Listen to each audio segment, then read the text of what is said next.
A Norfolk woman is out of a job. She says she was fired for blowing the whistle on alleged wrongdoing at the Norfolk Animal Care Center. Investigative reporter Nick Oxner has spent months investigating problems at the shelter, which could lead to a lawsuit. Yeah, David, Regina, Adrienne Alper worked at the Norfolk Animal Care Center less than 6 months when she sat down with PETA to talk about serious problems she saw at the city-run shelter.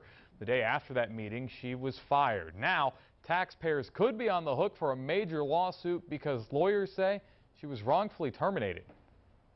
The City of Norfolk's Animal Care Center takes in thousands of animals each year and relies on an army of employees and volunteers to care for them. But a months-long investigation has unearthed employees and volunteers who say they're no longer welcomed after they voiced concerns over what they saw going on inside the shelter. So you raise all these concerns and they don't go anywhere. They don't.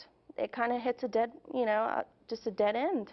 Adrienne Alper worked part-time at the Norfolk Animal Shelter. She started in the summer of last year, but was gone within 6 months after she spoke up about cats and dogs being euthanized in the same room as dozens of other animals.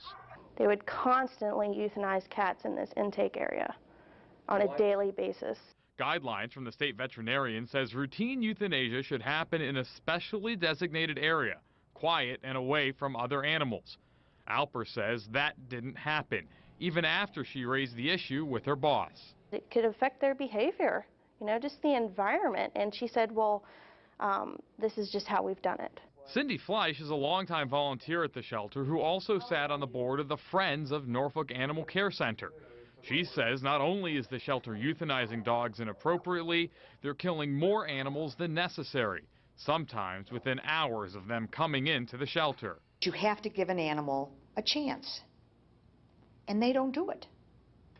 It's easier for them to kill than it is to rehabilitate.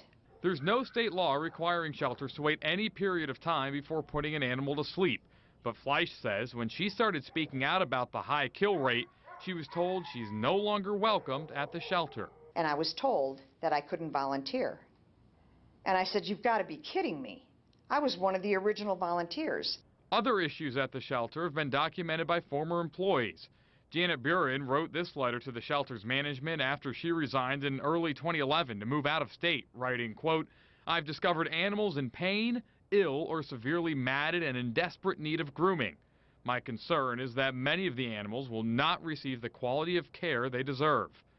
After years of building concerns and no action from her managers, Alper decided to go to PETA. The day after her meeting, she was fired. She got this letter signed by City Manager Marcus Jones that lists her conversation with PETA as a reason for the termination. I was kind of appalled at first. I was very upset. I was angry. The City of Norfolk issued a statement calling Alper's firing a personnel matter, saying her evaluation was based on her overall job performance. The statement did not address the specific paragraph in the termination letter that discusses her meeting with PETA. Now we have the full statement from the City of Norfolk on our website, WVEC.com, and while you're there you can read the full letter from that former employee concerned about animals' health and also see pictures of lethal medication improperly stored inside the shelter. Nick Oxner, 13 News Now.